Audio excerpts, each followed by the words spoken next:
Genius crime, murder mystery, बाकी इस तरह की जो चीज़ें हैं उससे थोड़ा हटकर है। हालांकि आज की कहानी वो है जिस पे मैं खुद बिलीव नहीं करता हूँ, लेकिन आपको बिलीव करना पड़ेगा, इसलिए कि जो भी है सब कुछ दस्तावेज़ है, जो कुछ है रिकॉर्ड पर है, इवन भारतीय रेल के रिकॉर्ड पर है। इवन अगर एक deputy chief minister official statement देता है वो रिकॉर्ड पर है, अगर इलाके का एक एमएलए इस पे स्टेटमेंट देता है वो रिकॉर्ड पर है, और फिर एक लास्ट में रेलवे मिनिस्टर खुद सामने आते हैं और वो कुछ कहती हैं, वो भी रिकॉर्ड पर है। कहानी बेहद अजीब है। ऐसी कहानी मतलब बहुत कम सुनने को मिलती है, और कई बार ऐसा भी होता है कि मतलब यकीन ना करें, लेकिन जो फैक्ट्स है वो फैक्ट है, जो सच्चाई है वो सच्चाई है। हिंदुस्तान का एक ऐसा रेलवे स्टेशन जिस पे कुल मिलाकर 42 साल तक 42 ईयर्स कोई ट्रेन कभी रुकी ही नहीं, जबकि वो स्टेशन बनाया इसलिए गया था ताकि लोगों की सुविधा हो, वहाँ पे लोग स्टेशन पे जाएं, ट्रेन पकड़ें, अपने अपनी मंजिल पे पहुँचें। लेकिन 42 साल तक वो ट्रेन पहुँची क्या, रुकी क्या, बल्कि जब वो स्टेशन आता था तो ट्रेन की रफ्तार और तेज़ हो जाती थी, और ड्राइवर भी कोशिश करता था कि उस स्टेशन से जल्द निकल जाए। जो ट्रेन में बैठे हुए मुसाफिर थे वो भी उस स्टेशन के बारे में जानते थे, तो जब वो ट्रेन से गुजरते थे तो कोशिश करते थे कि विंडो बंद हो, बाहर की तरफ ना देखें, गेट पे ना खड़े हों, जो कि अक्सर हमारे भारतीय रेलवे में देखने को मिलता है। तो ये सारी चीज़ें हुई, और 42 साल तक एक रेलवे स्टेशन रेलवे के अपने रिकॉर्ड बुक में भूतिया रेलवे स्टेशन के तौर पे जाना गया कि इस रेलवे स्टेशन पे भूत है। और हर रेलवे के स्टाफ के एम्प्लाई ने जो है रेलवे के, उन्होंने उस स्टेशन पे ड्यूटी देने तक से मना कर दिया। उन्होंने कहा तो नौकरी छोड़ देंगे या आप कुछ और सज़ा दे दीजिए, इस स्टेशन पे पोस्टिंग नहीं कीजिए। और रेलवे स्टाफ की इस डिमांड की वजह से और रेलवे स्टाफ के लोगों की इज्जत की वजह से कि वो उस स्टेशन पे नौकरी कर ही नहीं सकते, रेलवे के पास मजबूरी के अलावा कोई रास्ता नहीं था। और धीरे धीरे वक्त बीतने के साथ रेलवे ने फिर ये किया कि जब वहाँ पे स्टेशन मास्टर नहीं, जब वहाँ पे सिग्नल मैन नहीं, जब वहाँ पे और स्टाफ नहीं, तो फिर उस स्टेशन पे रेलवे कैसे ट्रेन रुके, कैसे ट्रेन जाए, कैसे लोग सफ़र करें, कैसे टिकट ख़रीदें, विंडो पे भी कोई नहीं। तो आखिर में रेलवे को उस स्टेशन को नज़रअंदाज करना पड़ा, और 42 साल तक हर ट्रेन उस स्टेशन से बेहद तेज़ रफ्तार से गुजरी। 42 साल बाद क्या हुआ वो आगे बताएंगे। कहानी कोलकाता से 260 किलोमीटर दूर की है, 260 किलोमीटर। और एक आप लोग बहुत फरमाइश करते हैं पुरुलिया आर्म्स ड्रॉप की कहानी, वो भी जल्दी सुनाऊंगा। ये उसी पुरुलिया डिस्ट्रिक्ट की कहानी है, स्टेट वेस्ट बंगाल है।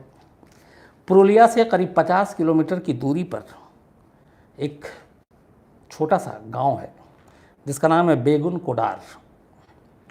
इस बेगुन कोडार में एक रेलवे स्टेशन है, उसका नाम भी बेगुन कोडार है। और इस बेगुन कोडार रेलवे स्टेशन की शुरुआत हुई थी 1962 में। लोगों की बड़ी सरकार से मांग थी कि हमें बहुत परेशानी होती है, आसपास में कोई रेलवे स्टेशन नहीं है, तो यहाँ पर रेलवे स्टेशन होना चाहिए। जबकि ट्रैक था रेलवे का, चूँकि उस रूट से पुरुलिया जाना होता था, कोलकाता जाना होता था, पर स्टेशन नहीं था। स्टेशन के लोगों को बहुत दूर जाना पड़ता था, करीब 30, 40, 50 किलोमीटर दूर। तो वहाँ के लोगों के नुमाइंदे की डिमांड पे बाद में भारतीय रेल ने एक रेलवे स्टेशन बनाया और उसका नाम रखा बेगुन कोडार, उस इलाके के नाम पर। ये वहाँ पे एक अयोध्या हिल्स है, उसी के पास है ये स्टेशन। तो 1962 में ये स्टेशन बनाया और सब कुछ ठीक ठाक चलता रहा, लेकिन सिर्फ 5 साल तक। 1967 में अचानक एक अफवाह उड़ी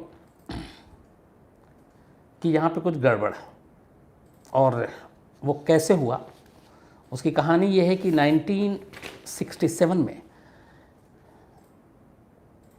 इस स्टेशन पे जब 62 में जब ये शुरू हुआ, उसके बाद ट्रेनें चल रही थी, लेकिन 67 आते आते अचानक ये हुआ कि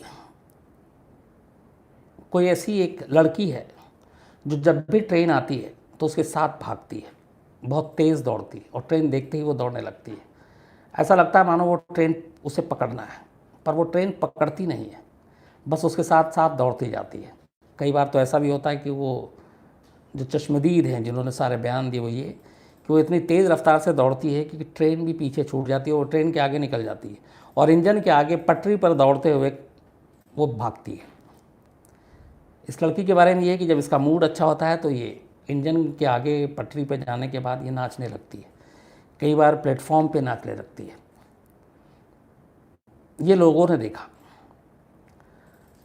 अब ये सारी चीज़ें चल रही थी लेकिन फिर भी ट्रेन अपनी रफ्तार से चल रही थी, स्टेशन पे आ रही थी, रुक रही थी, जा रही थी। लेकिन फिर 1967 में अचानक पहली बार एक वहाँ के स्टेशन मास्टर जिसका नाम मोहन, पोस्टिंग होती वहीं पे, नहीं वो रहते हैं क्वार्टर में रेलवे के स्टेशन के पास ही। एक शाम अचानक मोहन को प्लेटफॉर्म पे एक लड़की ट्रेन के पास, जैसा मैंने बताया आपको, भागते हुए देखती है। ट्रेन आई, वो भाग रही है, नज़रअंदाज कर दिया। दूसरे दिन फिर वो उस लड़की को नाचते हुए देखते हैं। तो 2-3-4 दिन तक जब लगातार ये देखा तो मोहन जो है वो घबरा गए, डर गए। और इसके बाद ये पुरुलिया से आए थे, वहाँ पे पोस्टिंग हुई थी। ये अपने घर चले जाते हैं कि तबीयत ठीक नहीं है और घर जाने के 1-2 दिन के अंदर ही मोहन की मौत हो जाती है। अब इस दौरान में मोहन ने ये किस्सा, जो इस स्टेशन पे बाकी जो लोग थे, बाकी स्टाफ थे, जो आम मुसाफिर थे, आमतौर पे छोटे स्टेशन पे लोगों की दोस्ती जान पहचान जल्दी होती है, उन लोगों को भी बताया था कि ऐसे से एक लड़की को देखते हैं, वो ट्रेन को देखती, भागती है, नाचती है और कई बार ट्रेन की रफ्तार से भी तेज़ रफ्तार से दौड़ने लगती है। तो पहले लोगों ने कुछ कहा कि ये ऐसी वहम होगा, लेकिन फिर बीमार, उसके बाद गांव जाते ही मौत, घर अपने पुरुलिया। तो लोगों ने फिर भी कहा कि कुछ होगा। मोहन के जाने के बाद दूसरा रेलवे का स्टाफ उनकी जगह पे, उनकी मौत के बाद वहाँ पे पोस्टिंग पे भेजा जाता है। वो आता है, आने के कुछ ही दिन के बाद अचानक वो भी सबसे कहना शुरू करता है कि वो एक लड़की को देखता है जो जब भी ट्रेन आती है, जब तक ट्रेन नहीं आ रही वो लड़की दिखाई नहीं देती, जैसे ही ट्रेन आती है और ख़ास तौर पे शाम को वो भागने लगती है अंधाधुंध, दौड़ती है, नाचती है, कभी ट्रेन के आगे निकल जाती है। तो जब इस दूसरे स्टाफ ने देखा, इसके बाद इसने सीधे ये, और मोहन की कहानी मालूम थी, ये वहाँ से भाग जाता है और कहता है कि भाई मेरे कहीं और ट्रांसफ़र करा दीजिए, मैं यहाँ नौकरी नहीं कर सकता। और वो वापस नहीं आता इस बेगुनकोड़ा रेलवे स्टेशन पे। इसके बाद रेलवे के तीसरे स्टाफ को भेजा जाता है, वो आता है। अब ये दौरान ये 67 से 68 के बीच की बात अभी चल रही है। अब वो भी देखता है और 68 की जस्ट शुरुआत भर थी और कुछ दिनों के बाद वो भी नौकरी से तौबा कर लेता और कहता है मुझे इस स्टेशन पे नौकरी नहीं करनी है, और वो वहाँ से चला जाता। अब उसके जाने के बाद चूँकि 3-4 ऐसे स्टाफ चले गए, तो जो बाकी रेलवे के वहाँ पे एम्प्लॉई थे उस स्टेशन से छोटे पे, अब तक ये बात पूरे बेगुनकोडार के लोगों तक, रेलवे के स्टाफ तक, हर एक की ज़ुबान पे ये बात आ गई थी कि इस स्टेशन पे एक भूत है, एक लड़की है। फिर धीरे धीरे ये बात है, उसी स्टेशन पे एक बहुत ही पेड़ है। कई चश्मदीदों ने यह भी कहा कि इस पेड़ पे भी उन्होंने उस लड़की को नाचते गाते सब देखा है और दौड़ते हुए देखा। तो जब ये चीज़ें चलने लगी और धीरे धीरे करके रेलवे स्टाफ वहाँ से तौबा करके भागने लगे, तो फिर नौबत ये आ गई कि रेलवे स्टेशन को चलाने के लिए रेलवे का कोई स्टाफ ही नहीं बचा। बात रेलवे के महकमे तक पहुँची, फिर उन्होंने भी देखा, फिर अब तक ये बात डिस्ट्रिक्ट और बाकी कोलकाता, पुरुलिया तक पहुंच गई। धीरे धीरे नौबत यह आ गई कि जिससे भी कहा जाए कि उसको बेगुनकोड़ा में पोस्टिंग है वो जाए, संभाले, सबने मना कर दिया। इस बीच में कई बार बिना स्टाफ के कुछ ट्रेन आती रही, रेंगती रही, जाती रही, लेकिन अब सिग्नल मैन भी गायब, स्टेशन मास्टर भी गायब, टिकट कलेक्टर भी गायब, विंडो पे कोई बैठने वाला नहीं। तो मजबूरी आई कि धीरे धीरे तो ट्रेन रुकना बंद हुआ और उसके बाद बिना स्टाफ के फिर ये तय हुआ कि एक स्टेशन पे चूँकि कोई है नहीं और जोखिम भी है, आप बिना सिग्नल मैन और बाकी के आप ट्रेन चला नहीं सकते, उस स्टेशन पे रोक नहीं सकते क्योंकि उसके लिए भी आपको मैन पावर चाहिए। तो फैसला हुआ कि ठीक है, जब कोई है ही नहीं तो इस स्टेशन पे अब ट्रेन नहीं रुकेगी। इस बीच में वहाँ के सबसे अजीब बात ये थी कि जो आम लोग थे, बेगुनकोड़ा के लोग जिनके लिए स्टेशन बनाया गया था, जो वहाँ आते थे ट्रेन पकड़ने, इस खबर को सुनने के बाद धीरे धीरे उन लोगों ने भी स्टेशन आना बंद कर दिया, बल्कि वो तकलीफ़ उठाकर जो उस स्टेशन के बाद या पहले जो दूसरा स्टेशन था जो उनके घर से 30, 35, 40 किलोमीटर दूर, उन्होंने वहाँ से ट्रेन पकड़नी शुरू कर दी और बेगुन कोडार का रुख करना छोड़ दिया। तो अब रेलवे को एक ये भी मौका मिल गया कि अब लोग ही नहीं आ रहे हैं डर से, तो फिर ट्रेन किसके लिए रोकें। और इसके बाद ट्रेन रुकने का सिलसिला ख़त्म हो गया। वक्त बीतता गया, 5 साल, 10 साल, 15 साल, 20 साल, पर दोबारा ट्रेन शुरू नहीं हुआ। इस बीच में जब ज़्यादा वक्त बीतने लगा तो फिर बहुत सारे जो लोकल एमएलए और बाकी चीज़ थे वो उनसे पूछा गया कि क्या किया जाए। तो इन लोगों ने भी फिर कहा कि देखिए कि लोग डरे हुए हैं, लोग खुद ही जब जाएंगे नहीं तो क्या करें। झारखंड के एक डिप्टी सीएम थे उस वक्त, सुधीर महतो, उनका भी रिश्ता इस इलाके से था। तो उन्होंने जब ये सारी चीज़ें हुई और मीडिया के भी लोग गए, चूँकि ये मामला धीरे धीरे तूल पकड़ा था, और उसकी वजह एक और थी, एक बीच में एक चीज़ और ये हुई कि जब इस रेलवे के सारे स्टाफ भाग गए और इसको एक भूतिया रेलवे स्टेशन का दर्जा बाकायदा रेलवे के रिकॉर्ड में इसलिए देना पड़ा क्योंकि उन्हें बताना पड़ा कि यहाँ पे कोई भी मुलाजिम जाने को तैयार नहीं है। उसकी वजह यह है कि उस रेलवे स्टेशन पे वो भूत देखने का दावा करते हैं, तो इसलिए ये एक भूतिया स्टेशन है और यहाँ पे अब कोई मुलाजिम को भेजा नहीं जाएगा और वहाँ ट्रेन नहीं रुकेगी। तो रेलवे के रिकॉर्ड पे बाकायदा बेगुन कोडार रेलवे स्टेशन को लेकर भूतिया शब्द का इस्तेमाल किया गया रिकॉर्ड पे। डिप्टी सीएम सुधीर महतो झारखंड के, इन्होंने कहा कि हाँ, जो बहुत सारे ऐसे लोग हैं जिनसे मेरी बात हुई है, एक लड़की है, ये भी रिकॉर्ड पे कह रहे हैं, और वो ट्रेन देखते ही भागती है। जो वहाँ के लोकल एमएलए हैं नेपाल महतो, उन्होंने कहा कि हाँ, लड़की की बात सही है, वो लड़की आती है ट्रेन के साथ भागती है और कई लोग बीमार हुए उस लड़की की वजह से, जिसने लड़की को देखा वो बीमार भी हुए, कुछ की मौत हो गई। तो एक पॉलिटिकल रिप्रेजेंटेटिव नुमाइंदा वो बोल रहा है, एक डिप्टी सीएम के लेवल का शख्स बोल रहा है, एमएलए बोल रहा है, और रेलवे का स्टाफ फिर कोई जाने को तैयार नहीं। इस बीच में इस स्टेशन की इस भूतिया होने की खबर धीरे धीरे फैलने लगी, कोलकाता तक बात गई।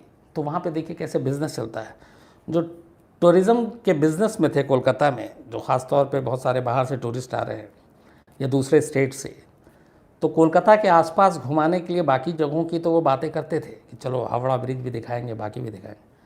एक ख़ास पैकेज होता था कि चलो एक भूतिया रेलवे स्टेशन दिखाते हैं, और कहते हैं कि बहुत सारे टूरिस्ट दिन की रोशनी में बाकायदा उस भूतिया रेलवे स्टेशन को देखने के लिए आते थे।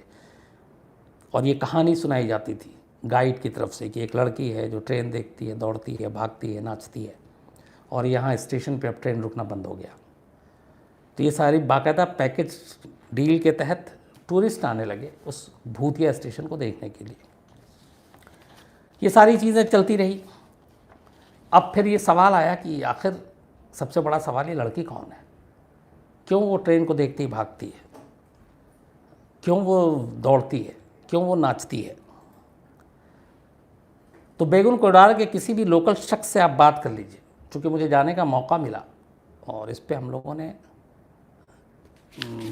करीब आज से 2007, मतलब 12 साल हो गए, शो बनाया था। तो वहाँ पे जितने लोगों से मिले, हर एक की ज़ुबान पे एक ही है कि भाई साहब यहाँ पे भूत है, वो लड़की है, भूतनी है, लेकिन वो है कौन। तो वहाँ पे इसको लेकर जो कहानी है वो ये है कि एक लड़की की ट्रेन के नीचे आने से मौत हो गई थी, और इसी बेगुन कोडार रेलवे स्टेशन के जस्ट आउटर पे। और उस लड़की की मौत के बाद से ही 65 में ये स्टेशन शुरू हुआ था, 62 में, 67, 68 में ये बंद हो गया। तो जो लड़की ट्रेन के नीचे आके जिसकी मौत हुई थी, उसी लड़की का भूत है और वो इसी स्टेशन पे रह गई, उसकी आत्मा यहीं रह गई। ये वहाँ के हर लोकल शख्स की ज़ुबान पे यही एक कहानी है। जो रेलवे स्टाफ के लोग बाद में बात करने लगे, उनकी भी यही कहानी है। आप वहाँ पे किसी से भी घूम लीजिए, जो मैंने बताया कि जो विधायक, जो डिप्टी सीएम, उनके पास भी यही कहानी थी कि एक लड़की थी जो ट्रेन के नीचे आ गई थी और उसकी मौत हो गई थी, और इसीलिए वो उसके बाद से जब भी किसी ट्रेन को देखती है तो वो उसके पीछे दौड़ना शुरू कर देती है। अब ये सारी चीज़ें चलती रही। धीरे धीरे वक्त भी बीतता रहा। करीब 35-40 साल बीत गए।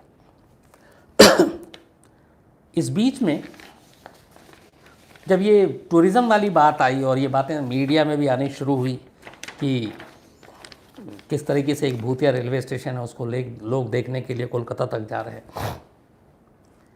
तो कोलकाता के एक साइंटिस्ट की टीम, वैज्ञानिक की टीम और एक वो जो गौरव तिवारी की कहानी सुनाई थी, जो इस तरह की आत्माओं और उनके ढूंढते हैं, खोजते हैं अपने ख़ास मशीनों के ज़रिए, ये पूरी टीम 11 लोगों की ये फ़ैसला करती है कि ये इस बेगुन कोडार रेलवे स्टेशन पे जाएगी और ख़ास तौर पे शाम के बाद, चूँकि उस लड़की के आने की बात होती है, तो वहाँ पूरी रात काटेगी और चेक करेगी कि यहाँ कोई लड़की है या भूत है कि नहीं।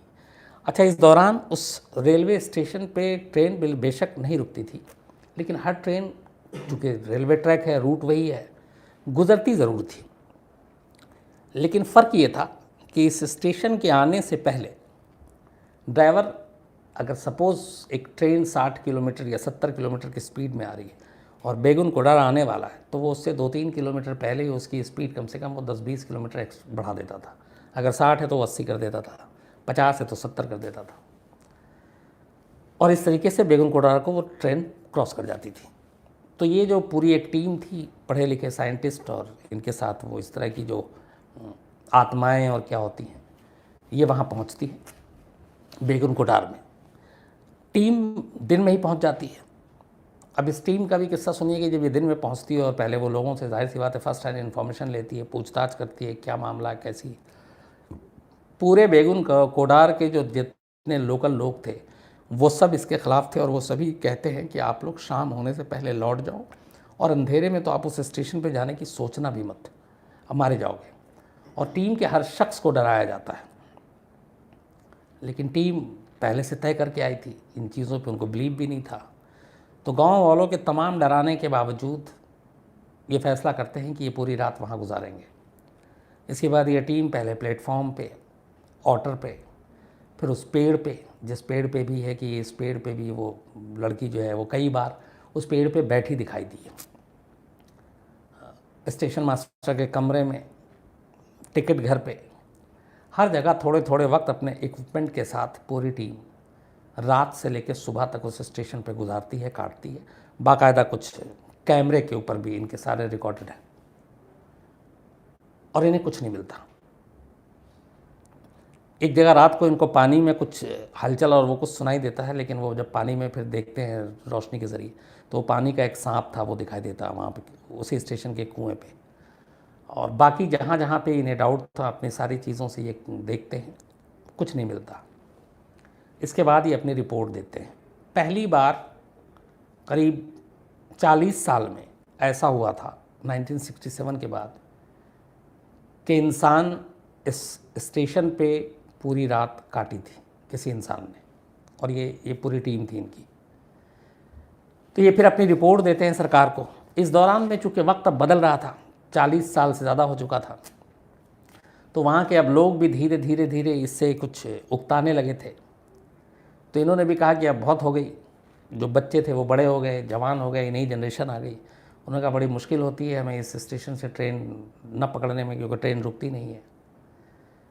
और इत्तेफाक से उस वक्त जो रेलवे मिनिस्टर बनी वो ममता बनर्जी, जो अभी वेस्ट बंगाल की चीफ मिनिस्टर हैं। तो ममता बनर्जी रेलवे मिनिस्टर बनी, तो वहाँ के लोकल एमएलए और वो जो उस इलाके के एमपी हैं, ख़ासतौर पे जो उस वक्त कम्युनिस्ट पार्टी के एमपी थे, इस स्टेशन का जो लोकसभा का इलाका आता है, तो उन्हें भूत प्रेत पे यकीन नहीं था। तो फिर लोगों से भी बात की और फिर रेलवे मिनिस्ट्री को लिखा कि ये सब दकियानूसी और बेकार की बातें हैं। और एक टीम भी गई थी वहाँ पे, उसने पूरी टीम ने वहाँ पे जांच की है और ऐसा कुछ नहीं मिला है। तो इस स्टेशन को दोबारा शुरू किया जाना चाहिए। लेटर ममता बनर्जी के पास पहुँचा, रेलवे मिनिस्टर थी, वेस्ट बंगाल से उनका वास्ता रहा है, वहीं राजनीति की, आगे चल के वो सीएम बनी है। तो ममता बनर्जी ने फिर अपनी पहल पे, हालांकि इससे पहले कुछ लोगों ने, कुछ नेताओं ने, लालू प्रसाद यादव जब थे रेल मिनिस्टर तब भी कोशिश की, लेकिन वो हुआ नहीं और रेलवे के रिकॉर्ड में ये भूतिया ही स्टेशन रहा। लेकिन ममता बनर्जी के पास जब ये सारी चीज़ें आएँ और ममता बनर्जी उसी राज्य से थीं, तो उन्होंने सारी रिपोर्ट लेकर, डिटेल रिपोर्ट, फिर गांव वाले की रिपोर्ट, एमएलए की रिपोर्ट, एमपी की रिपोर्ट, साइंटिस्ट की रिपोर्ट, जो ऐसी आत्माओं को डील करते हैं उन एक्सपर्ट्स की रिपोर्ट, और उसके बाद उन्होंने फ़ैसला किया कि इस स्टेशन को खोलना चाहिए। सितंबर 2009, 1967 में आखिरी बार ट्रेन रुकी थी। सितंबर 2009, 42 साल के बाद पहली बार उसके बाद दिन में करीब 11 बजे इस बेगुनगोडा रेलवे स्टेशन पर पहली ट्रेन रुकती है, और ये ट्रेन थी रांची हटिया एक्सप्रेस। इसको रांची जाना था, और ममता बनर्जी के आदेश के बाद वहाँ पर रेलवे स्टाफ की पहले तैनाती की जाती है। एक दिन पहले ही वो सब पहुँचते हैं, साफ़ सफाई होती है, और उसके बाद पहली ट्रेन सितंबर 2009 में 42 लंबे साल के बाद इस स्टेशन पर आकर रुकती है। पैसेंजर उतरते हैं। शुरू में कुछ 2-4 डरे सहमे पैसेंजर उसमें चढ़ते भी हैं। ट्रेन चली जाती है। उसके बाद अगले दिन ट्रेन आती है, रुकती है, चली जाती है। लेकिन अब भी ये था कि शाम 5 बजे से पहले पहले ही यहाँ पे कोई ट्रेन रुकेगी, 5 के बाद नहीं, क्योंकि वो लड़की 5 के बाद आती है, ऐसा उन लोगों का मानना था। तो वो ट्रेन आई, कुछ नहीं हुआ। अगले 2-3 दिन तक हुआ। रेलवे स्टाफ धीरे धीरे एक एक करके हिम्मत करके आते गए। 2009 में 42 साल के बाद ये स्टेशन चालू हुआ दोबारा। लेकिन जो इसमें ख़ास बात है वो ये है कि आज भी उस गांव के लोग बेगुन कोडार के शाम 5 बजे के बाद स्टेशन पे नहीं आते। रेलवे स्टाफ शाम 5 बजे के बाद वहाँ से निकल लेता है, और धीरे धीरे हालांकि लोगों का खौफ डर कम हो रहा है, लेकिन अंधेरा होने के वक्त कोई भी न स्टेशन से ट्रेन पकड़ता है, न उतरता है, कहीं और उतर जाएगा यहाँ नहीं, न चढ़ता है। लेकिन हाँ, 42 साल के बाद ये स्टेशन एक बार फिर से शुरू हो गया, और 42 लंबे साल बाद इस स्टेशन के नाम के आगे से जो भूतिया शब्द है वो हटा लिया गया। तो ये थी पूरी कहानी, एक अजीब कहानी। मतलब आप इसको जैसे भी ले लें। हालांकि इसमें एक और भी आपको जानकारी दूं कि भारतीय रेल के अपने रिकॉर्ड में इस बेगुन कोडार को छोड़ दें तो वैसे इसको मिला लें तो 10 ऐसे रेलवे स्टेशन हैं जिनको भूतिया के कैटेगरी में डाला गया है। मतलब जो रेलवे स्टेशन है लेकिन स्टाफ नहीं आता डर से, ट्रेनें नहीं रुकती, और एक का तो अभी हो गया है, ये बाकी 9 अब भी है और वहाँ ट्रेनें नहीं रुकती हैं। उन 9 के नाम याद नहीं है, लेकिन ये रिकॉर्ड पे है कि 10 ऐसे स्टेशन हैं जो भारतीय रेल के अपने रिकॉर्ड में भूतिया के नाम पे दर्ज है। अब आज के दौर में, आज के ज़माने में इस पर कौन कितना कैसे बिलीव करेगा, आप लोग कैसे इसको रिएक्ट करेंगे, ये आप बेहतर जानें। जहाँ तक मेरी बात है, मैं इन चीज़ों को हालांकि मानता नहीं हूँ, लेकिन एक लड़की, और हालांकि हर एक का दावा है कि हमने देखा, लेकिन जब साइंटिस्ट और बाकी लोग पहुँचते हैं उन्होंने कहा हमने कुछ नहीं देखा। तो वहम भी हो सकता है, अफवाह भी हो सकती है, कुछ और चीज़ भी हो सकती है। फैसला आप लोग कीजिएगा। लेकिन 42 साल इस चक्कर में निकल गए, और वो भी आज के दौर में। 1967 में बंद होता है, 2009 में पहली ट्रेन चलती है, तो आप अंदाज़ा लगाइए।